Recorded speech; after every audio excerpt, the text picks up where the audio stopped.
Good morning, all. Good morning. My presentation is going to be more the nuts and bolts on what we're doing in Florida, specifically Jacksonville. But before I get started, I'd like to share with you a little bit about me. I go way back as far as working in the field with IDD. My mom worked in an institution in Miami, Florida. And as a teenager, I got a part-time job there. I was crazy about horses, worked on their farm and did things like that. And when I was attending community college, I was the youngest cottage parent hired in the state. I was 17. They had to get special permission. I couldn't work past 10 o'clock at night.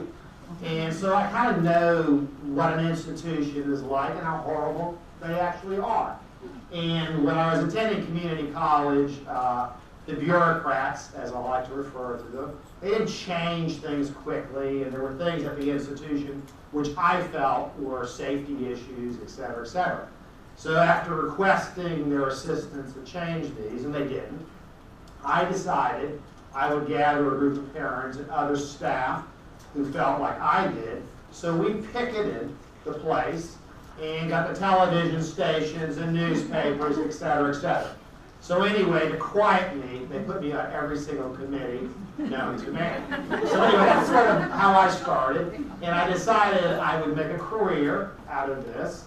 My mom working at the institution, she used to bring home kids all the time that didn't have families for birthdays, et cetera, et cetera. So I sort of grew up, even though I'm not a dad or a sibling of someone with a disability. They've been always part of my family. So I went on to become involved with the ARC movement in Florida.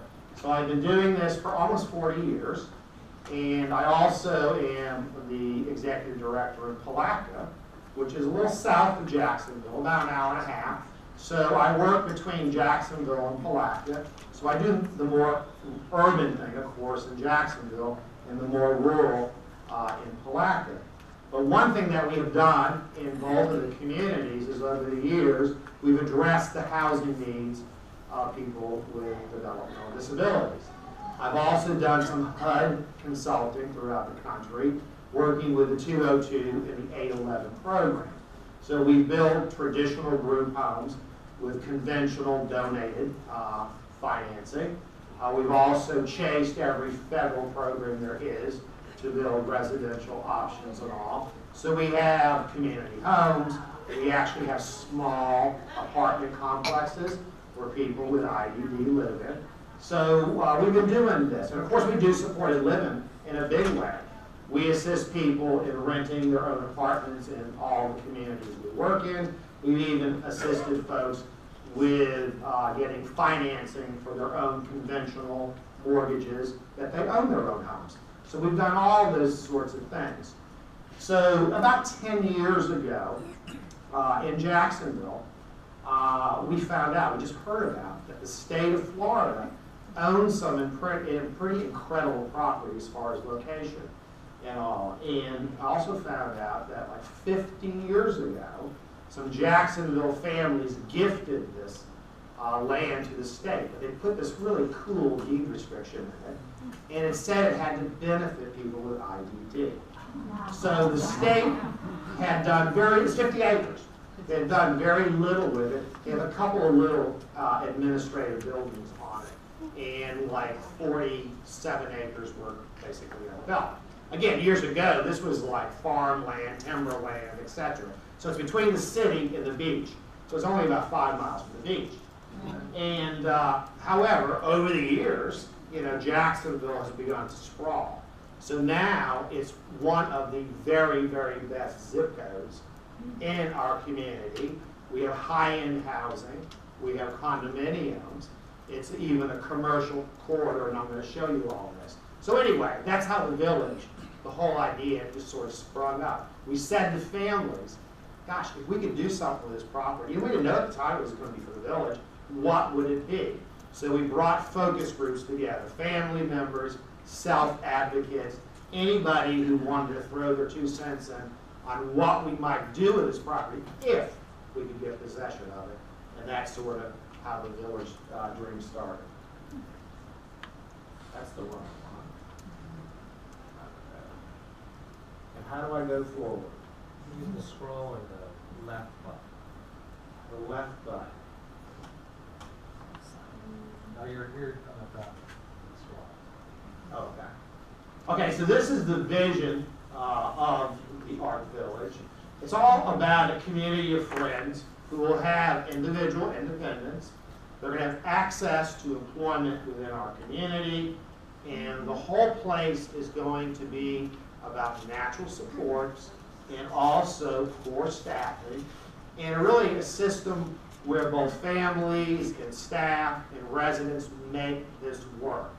And what's sort of unique about this, at least in our state of Florida, we talk about natural supports all the time, and in reality, it's a bunch of talk and all. So we're going to prove that it can be done. We're going to talk about that a little bit more here. Okay, it's a game changer. It's about independent living, and I'm going to show you some of it. It's all about apartment-style living. Okay, people are going to have control of their own space. It's about being employed in the community, very engaged in community life. It's going to be safe, okay? It's going to be very socially stimulating. And one thing that families in our focus groups and individuals that we serve said, one thing they want is an opportunity to kind of hang with their friends who they want to hang out with. One thing that families and individuals who are currently living in supported living tell us, they may have a great little job. They live in a nice apartment, sometimes alone or with a roommate. But what all of them tell us, they're isolated. You know, public transportation is not wonderful in the city of Jacksonville. And when they get home from work, they sit in their apartment. The neighbors aren't mean to them, but they really don't include them. They say hi, but they don't invite them over for dinner, to go out to the movies. So they sit there until the next day to go to work. And sitting there, also, most of them have health issues, obesity and other things, because they're not doing a thing with their life.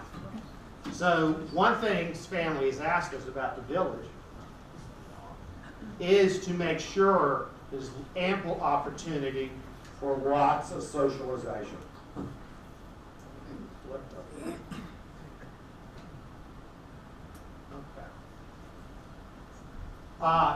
The place had to be affordable, okay? So at the time we started talking about this, we had no idea how we were going to finance it, what rents would be like, but we knew it had to have affordability attached to it, and people had also the need to make sure they had enough income to pay their own personal expenses, and we knew that it had to be full of quality supports and services.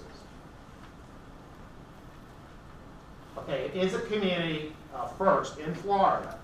As Desiree showed you, there's other similar things going throughout the country. But one of the very, very cool things about this is its location. It's really in a bustling commercial area. Not right where we are, but a block over. It's called Beach Boulevard. And every imaginable business. The side of our property, and I'll show you this, butts up to the Super Target. The Walmart's across the street. Then there's high-income homes on the other sides and across the street.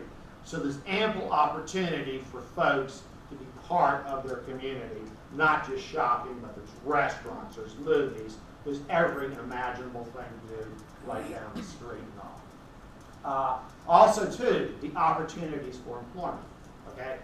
98% of our people are not going to have vehicles. So we need to make sure that opportunity was nearby, but also, too, there is a bus line. The city is going to stop at the entrance of the Art Jacksonville. So they'll have access to public transportation, as well as village vehicles and all. Again, I mentioned the natural supports. What our plan is, and it's a different model, is that we have proposed the state of Florida, because there's all this discussion about can the Medicaid waiver be used in this sort of community. Okay, the jury is still out, we don't know. So we have approached the state of Florida, and we do have a lot of legislative support, especially on the Senate side, which is a very, very powerful group of representatives in the state. state. The chair of the Senate happens to be a dad with a kid with Down syndrome, which makes all the difference in the world. So his agenda for the next 2 years is to push IDD services into Florida. They would like to replicate places like the Art Village, and I'm going to tell you a little bit more about some of the other ones that are popping up. And also, we at the Art Jacksonville, we have a university program at the University of North Florida, which is totally integrated. We have 30 people that attend the university. It's a 4-year program, so we have a new crop coming in every year. They are now coming to us internationally, okay? So they're coming from everywhere to attend this program. It's totally inclusive. They audit classes on campus, regular classes. They have mentors who volunteer to help them with them at classwork, etc. They join sororities, fraternities, clubs. They're part of the whole university process. We have a hub where people come and go, etc., but they don't hang out. It's not self-contained at all. So anyway, the senator and his colleagues want to promote this and have it every single university in the state of Florida, a like program at all. So we have their attention this year to make things happen. So natural supports. We know government can't do everything, okay? If the handwriting's on the wall, especially in Florida, they keep taking away versus giving more as far as services. We have 20,000 people on a waiting list for services. 20,000. There's only 20-something thousand getting services. So the number is actually going to exceed those getting services. So we decided to come up with a brand new model. Okay? Again, not knowing if waiver is going to be there, but a lot of the people who are interested in living in the village, they're not in funding anyway. So they have nothing now. So we have proposed in the state of Florida, why don't we just say, forget the Medicaid waiver money, because most people don't have it anyway. Why don't you just fund this with straight, pure general revenue dollars, which would give us more flexibility, and we wouldn't have all these ridiculous sort of guidelines and all, which is a paper sort of chase when you work with the Medicaid waiver money. So they said, okay, this is interesting, but this can't cost more than what we're currently spending. In Florida, the state puts in about 45% to draw down the 55% federal dollar to Medicaid waiver. So we came up with a model to the state saying, okay, give me 45%. So that's the same thing their investment is now. And so what we decided to do, that would be our core staffing. Okay, that would be some job coaches, employment coaches, activity people. I mean, it would be the core staffing. But the way we were going to run the program is with the natural supports and all. So the plan is through faith-based organizations. The college is right down the street. So we have the university students and just volunteers from the general population. They will become, and the families. We're saying the families. It doesn't matter if you live in Jacksonville or not, because about half the interest is residents of Jacksonville. The other half is mostly Florida and throughout the country. There are things you can do family in the way of natural supports. For instance, you can come to Jacksonville once a month for the weekend, and you can take your son or daughter and maybe 2 or 3 of their friends and go to Publix, which is our grocery store, and they'll all have their debit cards. But if we don't have to pay staff to do that, it saves huge money. The biggest cost of service delivery is staff. So we have core staff. If someone doesn't show up, we make sure people get to where they need to go, et cetera, et cetera. But every time we can utilize a volunteer to do anything that happens at the village, it saves an enormous amount of money. So this last year, the current year we're in, we got a special appropriation to jumpstart this. So prior to the village opening, which we're breaking ground, by the way, next week, we should be moving folks in starting next September. The state gave us a special appropriation to actually start hiring the employment specialist job coaches to work with residents who live in Jacksonville who are interested in living there to make sure they maybe even get employment before the place is even open. So the state of Florida is very much behind this. The agency director, Agency for Persons with Disability, she is very, very supportive of this concept. So it's not an uphill battle, fighting state officials, etc. They are looking at this, well, maybe this is a new, exciting model. Let's give it a go, see if it works, and then maybe, and the senators want to then again replicate it in other communities. And they all don't need to look alike.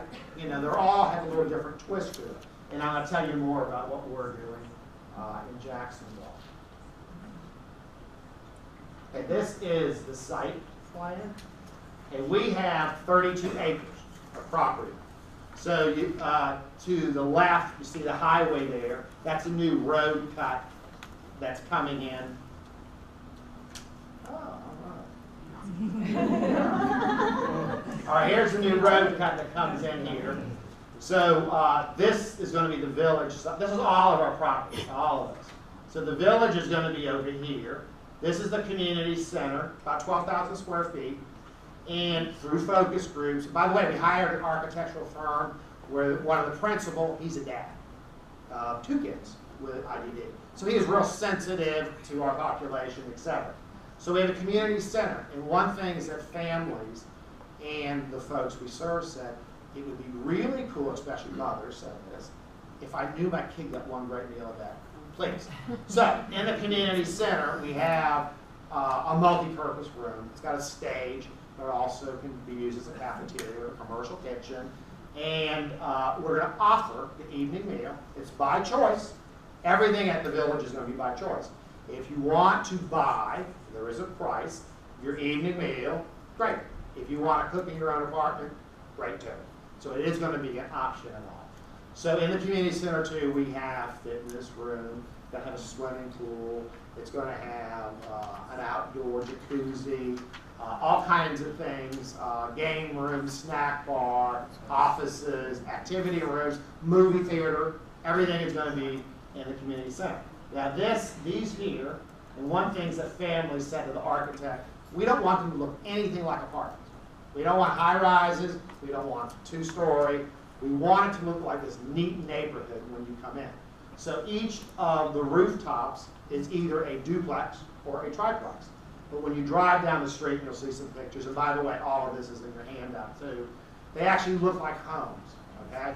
And one thing families decided to, and we'll talk a little bit about those folks with autism and socialization and all, every single one of the homes has a huge front porch to create the opportunity to hang out with friends, et cetera, et cetera. So there are a total of 96 units. When I say units, apartments, not buildings, apartments. And they're either a 1-bedroom or a 2-bedroom configuration. A 2-bedroom can be shared if people want it. They can have it, if they can pay the rent, and I'll talk about rents in a bit. If they can afford the rent, they can have a 2-bedroom and have just an extra room. But if they want a roommate, it's all about choice. They choose a room of roommates, then they split the affordable rent and all. Each one of the 2 bedrooms also, everybody has their own private bathroom. So all the 2-bedroom units, we decided to build a bathroom with a tub, and then one with a very, very accessible roll-in, walk-in sort of shower. So again, there are choices. Okay, this property down here below, we're in conversations with the YMCA.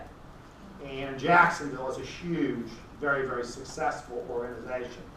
And we are hopeful that they're going to build a state-of-the-art Y on our property here. And by the way, this gift of property to us is a 99-year lease from the state of Florida, which is basically like owning it and all.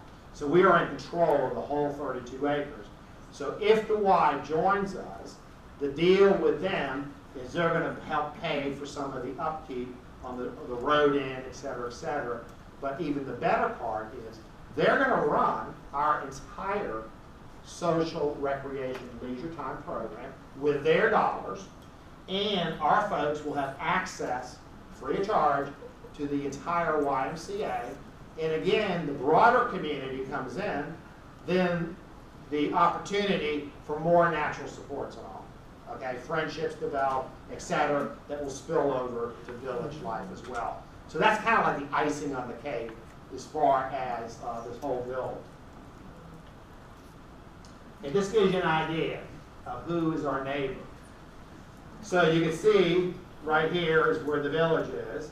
And we got the Super Target there, the Walmart's there, we got a Publix over here, got another one down here, the library, movie theater, all these are stores and restaurants and shops and all. So again, and the university is kind of like right now in this area here. So it's in a wonderful, wonderful location. The location for Jacksonville, it just couldn't get any better. And this is sort of what it's going to look like, an artistic rendering. This is the community center here. And you can see when you drive down the street, it just looks like a nice neighborhood. No driveways. It's just kind of like road cuts off the main road in and off for parking. And that will be utilized mostly by staff, family members, and natural supports and all, because most of our folks, again, don't drive. This is the community center, which I kind of told you what was going to go on in there. So it's going to kind of be the heart of the community, the hub and all. Now this is getting to be, this is my favorite part right here. The community center is in the front, where we have this enormous recreation sort of outdoor thing going on here. We have putt-putt golf all the way around. We have, this is a gardening, raised gardening area here. We have basketball, volleyball. We have horseshoes, shuffleboard. Anything you can imagine is going to happen like right in here. These are fitness walks, and there's fitness stations all the way around. Those are here. So the whole community is about a healthy lifestyle as well. And I'm going to talk about some of the partners that we have developed, new partnerships, when the place becomes operational. Okay, these are kind of a peek of what the actual villas will look like. You can see here, you know, they have different looks. They're going to be in different, like Florida colors, so it's going to be sort of a happy-looking place and all. And in Florida, if you've been there, we sometimes have a lot of beige neighborhoods where every single house is a different shade of beige. Not here. Okay, and each of the units, these are a couple examples of floor plans. These are 2 one-bedrooms over here, but every unit is going to have its own laundry. All the appliances are included, washer, dryer, full kitchen in every one. And the smaller one-bedroom units are about 800 square feet, good size for a one-bedroom. And the 2-bedroom, and this is an example of a 2-bedroom here, they're going to be closer to 1,100 square feet. So they're great size apartments. And through the focus groups, working with an architect, families decided on a few very important things in our world. All the bathrooms have a drain in the floor. In case we have overflowing whatever, you know, it goes down the drain. And all the flooring in the units are hard flooring, no carpet. Okay, and that's best for wheelchair accessibility. So it's either the wood laminate flooring, tile, those sorts of things. And you know, we have a design person too that's making sure that all the units don't look alike. So there's going to be 3 or 4 options as far as you color your cabinets, the color of the tile, those sorts of stuff. Families and individuals will be responsible for their own furnishings in their apartment. However, the community at large has just grabbed on to this project.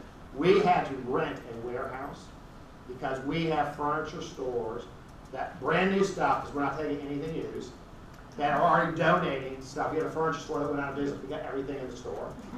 So we're starting to collect stuff. We know folks, some of them aren't going to have the dollars to go out and buy the furnishings, etc. One thing we also decided early on is we did not want this to be a rich kids community only. Okay? It's totally open to anybody, and I'm going to talk about the cost in just a second here. Okay, how we're paying for this. Okay, and we're going to talk more nitty-gritty about the tax credits, because I know some people are interested in that.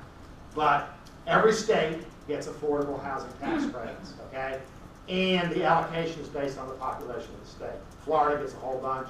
Delaware probably doesn't get a whole bunch. Delaware probably gets about $2.5 million a year. But the neat thing, when they talk about $2.5 million, it doesn't sound like a lot. It's times 10, over 10 years. So it's $25 million, really, is what it is. But you got to have the money to go out and build it. And I'm going to talk about the investment piece and how all that works. But every state gets it. Okay, so we tapped the housing tax credits. But before we could do that, we had to change the guidelines on how they distribute these dollars. In Florida, it's called the Florida Housing Finance Corporation. That's where the tax credit dollars go to. So Delaware has a similar state agency that handles it. And the feds say this is how much tax credits you have. So we had to hire consultants, document consultants, and lobbyists, and everybody you can imagine, to go help us change policy and the way things were distributed. So we were very fortunate about a year ago that we were able to get a set-aside, basically, for IDD only. Instead of us submitting an application that's extremely competitive for these dollars, we would have been competing with regular multifamily, senior living, veterans, and everybody else and their brother. So we were able to convince them that the need was there for affordable housing for our population. So there was a separate RFA, request for applications, just for this population with a set amount of tax credits, which we'll talk about in a little bit. Also, too, for our bill, by the way, we got almost $11 million in tax credits, and we got government grants. The senators I mentioned, they made sure there was a special pot of money that we could couple with the affordable housing tax credits, because that wasn't enough to do the bill. So we were able to get about $4.5 million more dollars from these grants. And then in Jacksonville, we had never in our history launched a massive capital campaign, but we did. And within a year, we're up to almost over $5 million now. But we had enough to put in, it's called gap funding, the difference between the cost and all these grants and the housing tax credits. We put up $2.5 million as our share of the total bill. Total bill is about $18 million. So we were extremely grateful and surprised that the community rallied around this whole project as quickly as they did. Now, it's all about long-term affordable housing. And again, these are rentals, and we're going to go over what those rates look like. It's about folks having support to work in their community and live independently, again, with the natural supports. And again, what the state is really interested in is being able to replicate this.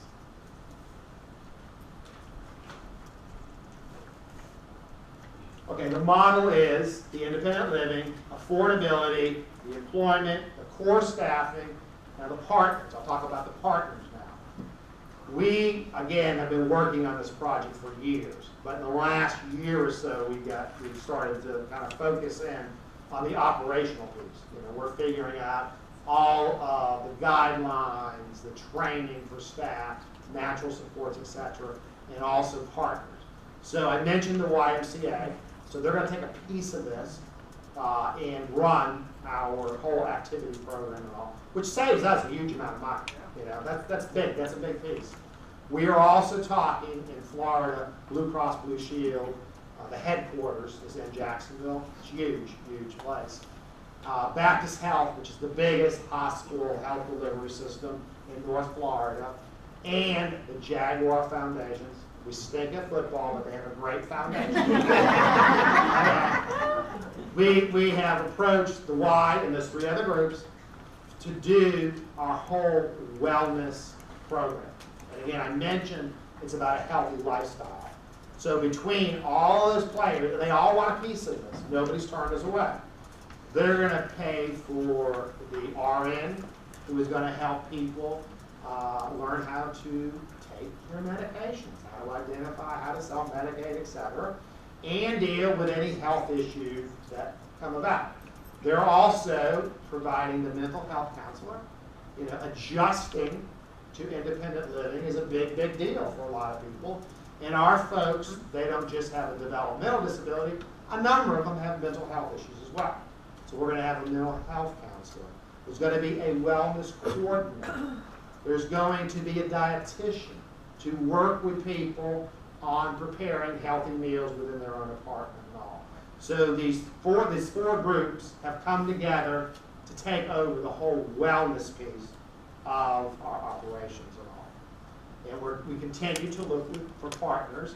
We just partnered with the city of Jacksonville. Just got a $125,000 grant, which started October 1st. The whole grant is about employment. Okay, we figured, we've always done employment. We have people working out there, and it's very difficult to find jobs outside of Burger King, janitorial, the typical sort of thing. So we propose hiring a very connected, and we've identified and put someone on staff, person that could go to corporate America and say, hey CEO or HR director, I need you to do this. You need to buy into this concept, support and employ people. We need your help, and we need you to lead the way in doing this. So this grant is about identifying these people, bringing them on as partners, and we're creating our own local website which will connect people that are looking for a job with a disability with an employer who is looking to hire people. So it will work both ways. A person can put their I want a job up there, an employer can put I'm looking for these type of positions and all. And his website, by the way, is for the broader disability community. It's not just for IDP. So the city gave us the money to jumpstart this, and we were looking at other foundations and all to, again, push the employment piece. Because, again, finding all these people, by the way, we will accommodate up to 120 people because of the two-bedroom occupancy thing. To find everybody employment is going to be huge and all. And to make it successful where people have enough funds between benefits and employment, they need a job and all. So we're really pushing that big time. Here's about the funding. I talked about the general revenue, okay? So this year, our legislative session starts in February. We're going in for reoccurring general revenue, which is basically, you don't ask for it every year, you just get it, to pay for that piece for the people who aren't on current funding, okay? And I'm going to show you a little bit about what that's going to cost and all. We'll also do Medicaid waiver. Again, the jury's still out. We don't know if we can or not. But if we can, obviously, folks who are on it will utilize those dollars for their supports and services. The other thing we know we can do, and again, there's a lot of options out there, is if the jury comes back and say, no, can't use it in the community, you can still use it, though, for employment in the community, transportation, companion, other things that don't happen at the community. So it still may be a great resource for people for supports outside. So that may be an option as well. And private pay.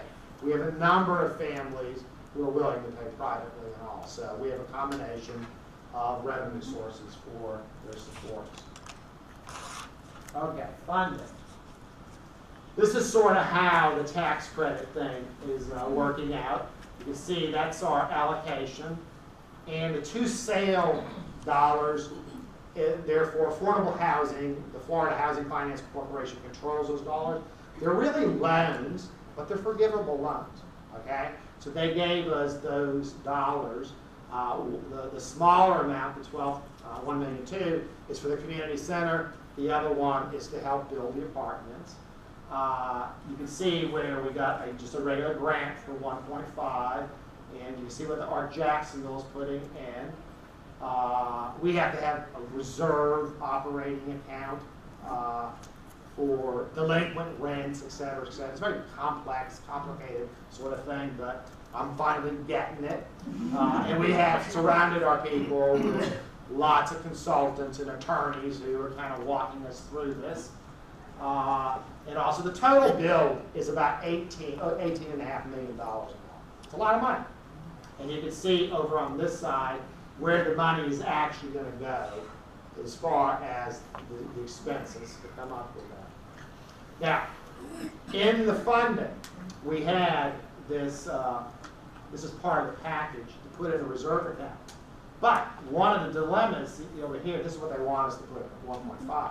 One of our problems is it's kind of exciting to be the first out there, but at the same time, there's no real track record of somebody else doing this. There's no data. And these people, these credit underwriters, you think buying a single family home is tough. These credit underwriters just beat you up constantly. And so they figured people with developmental disabilities, they can't assume they're going to get a job. So what they use is the lowest denominator as far as the benefit, the $721 SSI payment per month. Even though we gave them data to show them with below the people that collect off of mom and dad, Social Security, they get $1,500 a month in a benefit. Or they're already living in Jacksonville, they have a job. So between benefit and income, they have $1,400. No, they went with the 721. So they made us then put in this much money in the reserve. So what happens with that account is that, let's say it's about $680,000 a year to run the bricks and mortar part of the apartments and all, which, by the way, we're not managing that. We have a management company that does this, that is going to do the leases, take care of the pest control, the mowing and the maintenance and all that stuff. So if somebody doesn't pay their rent, or you have a vacant unit or whatever, you still got to pay the operating expenses, so it comes out of this little account here. So that's why they made us put this in. So we went with a local bank. So the way the tax credits work is a bank usually buys your tax credits. Okay, and I'll talk about why they do this. But we started off with Bank of America, which is a wonderful bank. We had a great relationship. But they were a little bit more gun shy. They wanted us to have $3.2 million in it. Okay? So we went with Everbank, which is a local bank in Jacksonville, big bank. And they asked us to put this much in. So the deal was much better with them. Okay, here's what it cost them all. Okay, rents are going to vary. Okay, and what we do here, this is the magic number in Florida. Every state is a little different. But in order to qualify, to be eligible, a person cannot have this over this right now, every year it goes up, and income benefits combined. Okay? So if you have a $30,000 job or whatever, they're not qualified. So again, this is affordable housing. So this is the cutoff right here. So these are examples. If someone gets SSI only, that's the current amount. This, typically, people who are collecting on mom and dad, Social Security, are getting usually at least this, if not up to this, depending on their family's income. And earned income would be employment. So these are all estimates. Someone with a very part-time job making $400 up to maybe $1,200 a month. Okay, so when you kind of look over here, these are the affordable rents. 26 of the 96 units are going to be what we call low rent. So they're going in much lower. So the rents are going to be around $250 a month. This is really inexpensive. Then that same one bedroom, once these are gone, okay, and to have a low rent, see this amount here? You have to have under $14,000 to get the low. So it's for people who low. Anyway, the same exact apartment, no different. It'll go up to about $525, and then a 2-bedroom is about $700. But if you split it, it's $350. So it still becomes very affordable. So we did these little cost runs for examples for families to show the affordability here. This would be if someone had a 1-bedroom low, their total monthly expenses are going to be about $925.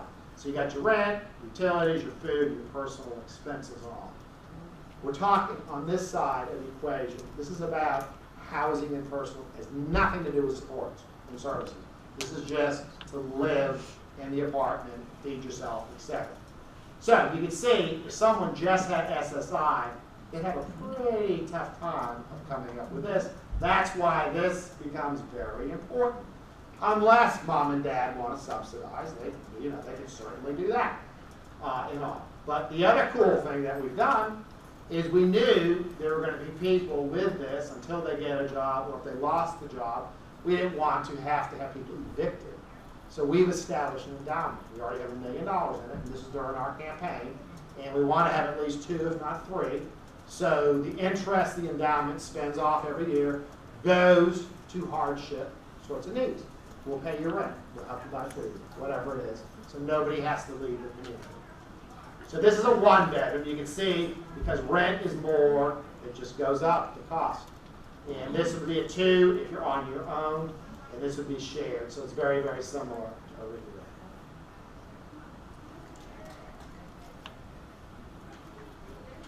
Okay, this is sort of a repeat of most of the things. This is the phase we're leaving right now. We have this money, okay? So this is the phase we're in right now, and actually we're about halfway to that 1.5. But we have to buy for the community center, the furnishings, the computers, and all that good stuff. So we need dollars to do that. We need vehicles. We're going to buy about 5 vehicles for the village. And we need to bring on staff early, prior to opening, get everybody trained up, et cetera, et cetera. That all costs money. And also, too, our community center, being in Florida, it is built to hurricane standards. So it's an evacuation center as well. So we have our own generators, and we could actually move people in there. So this is to buy the cots and all those sort of things you need for evacuation and all. So we're about halfway to this right now. And this is the endowment I just mentioned, which we now have $1 million toward hopefully the minimum of $2 million that we'd like to have. Okay, now, to confuse you a whole bunch on tax credits. Again, it's a great, great program. And every state can access these things, and it's made a major, major difference in affordable housing for all populations throughout the country. It really has. And this, again, all this is in your packet, but this is sort of kind of like a walk through how it works, where each state gets an allocation. So again, I'm assuming here in Delaware, you're going to get around that $2.5 million because it's the minimum, but it's really $25 million and all. And sort of the way it works is that you're awarded the tax credits and all. Then you have usually a co-developer, which is not like a builder per se. They have co-developers out there in the world that help put these projects together. And typically, they're not the builder part. So we have a co-developer in Jacksonville who does affordable housing and tax credit projects, who really holds our hand, walks us through this maze of things that we need to do and all. So that becomes part of the process. So once you're funded, you have your co-developer, then you've got to select your management company to run the place once it's operational and all the bricks and mortar part. And then, one of the most important things is you have to find an investor, okay? And that, in our case, is everybody. And a lot of banks are not knocking on our doors saying, pick me, because this is sort of like new territory, okay? But for the banks, it's a major, major deal if they want to take the risk. What they get to do with these tax credits, they could give us the money to build a place. That $11 million, they front that money. But every single year for 10 years, they then take a tenth or whatever that tax credit allocation is, and they write that off. That's their corporate taxes. That becomes part of their corporate taxes. All banks are big into the CRAs, which is about housing and communities, et cetera. They get major brownie points for doing one of these. So that's another reason. The other part of it is they get to depreciate the property. Okay? So not only are they getting the tax credits, they're also getting the depreciation on the property. Year 15, the property then comes back to our Jacksonville village. So it's sort of a partnership between the investor, the co-developer, and the ARC for many, many years. So it's a nice deal. for the investor. But besides the investor, you need a syndicator. The syndicator is the group that sort of puts the package together. In our case, we hired Raymond James to do it. They're in the business, there's several of them that do it. But they actually put the package together, do part of the credit underwriting, and then once everything is together, it goes to the Florida Housing Finance Corporation through the last and final stage for credit underwriting. So we're, kind of made it through all this stuff, and we've had our ups and downs, but we're finally there now. So anyway, this tax credit program is a wonderful opportunity, but again, the key is trying to get your housing corporation at the state level to make disability housing a priority, okay? And I looked at your website here in Delaware, and it is a priority, and right now it's listed as integrated housing for disabilities or whatever. I don't know what integrated means, but I'm sure there's a definition out there. So depending on which way you want to roll with this, you may want to try to tweak the definition and all. So I mean, again, there's lots of ways to do this. Okay, and here's some of the nitty-gritty of this. And I mentioned you have to be in compliance with the rule for 15 years and all. It's heavily monitored every year. The people come in, making sure that people didn't have more income that live there. And this is why you want to hire a management company. They know this stuff. You don't want to get tripped up and be, making mistakes and all. So it's very heavily monitored and regulated. So what happens is, if they're out of compliance in a big way, it affects the investor's tax credits. Okay, so it has to be done right, and that's why you hire outside experts to sort of do this and all. And these are some of the, just the basic program sorts of stuff, which I've mentioned a lot of this and all. And again, there are other ways, to finance housing and all.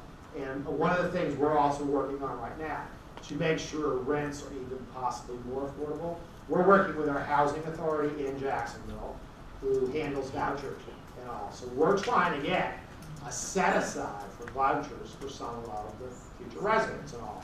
So maybe that $500 rent, is only going to be $200 for them or whatever. Or if they even have a low rent, they might even go almost to zero paying rent because of their voucher and all. So again, you got to kind of look and dig down deep locally too to see what might be available there as well.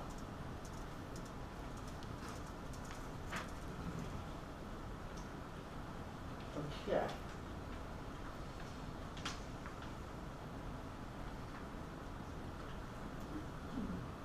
And again, becoming a preference, a priority, is very, very big as far as getting control of some of these dollars and all.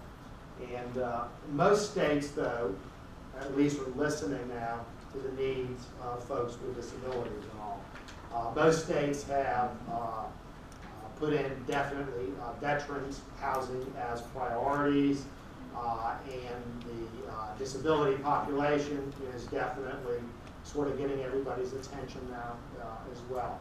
But I think one of the key things is, if you can, and I know you have a senator here who isn't with us today, that is very, very much motivated, for disability sorts of issues, is your legislators are key to whatever happens, at the state level, financing, etc.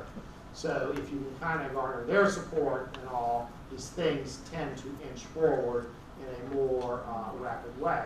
And the way they do, at least in Florida, I'm sure it works the same way here, if you don't talk to them, they don't know, what you need.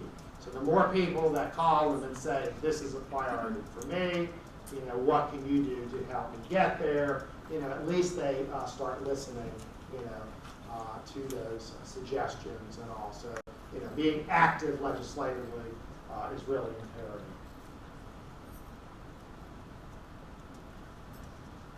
Okay, this is just a thing showing not only what the tax credits does, but all the employment